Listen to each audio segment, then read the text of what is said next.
Hi, I'm Cody Owens, Content Director at Elevate My Brand. And in this EMBiz video, I want to talk about rhetorical strategies you can use in your advertising. One of the things that we talk about with our clients a lot when it comes to advertising, especially if they are in a sort of saturated ad market, the question becomes, how do I continue to optimize my ads to make sure that they are performing as best as they can and competing with the other businesses in my market?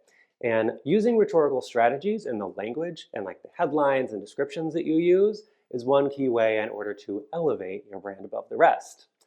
The number one thing for me, coming from a sort of speech communications background, is using the rhetorical triangle, those logos, pathos, and ethos, in order to conduct A/B testing around what's actually going to convert for you. So let's break those down a little bit one by one. The first is going to be ethos, and that's really all about credibility.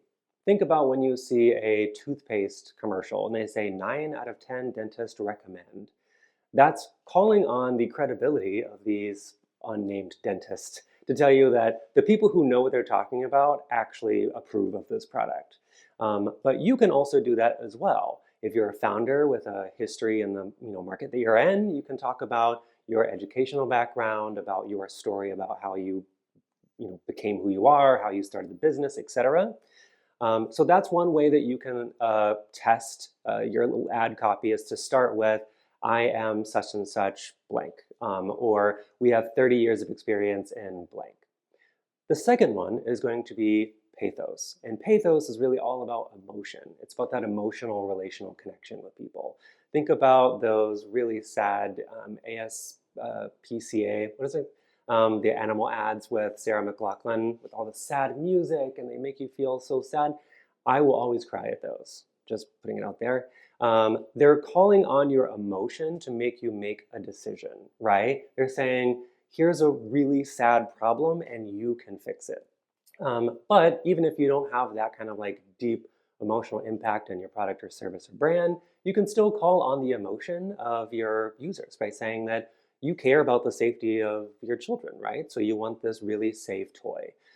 So that's another thing that you can test. And then the third and final one is logos, and that's all about logical appeal. So that one tends to be the easiest for brands because it's like, here's the challenge you have, and here's the solution we have. And here's some facts, figures, and statistics that prove that what we have actually is what you need. The best thing to do is to use all three of those in combination. And I'd always suggest that you A/B test your ads and start some of them with ethos, start some of them with pathos, start some of them with logos, and then after a week of high velocity A/B testing, see which ones are actually performing better, and then you know which ones your audience care about, and you can lean into that.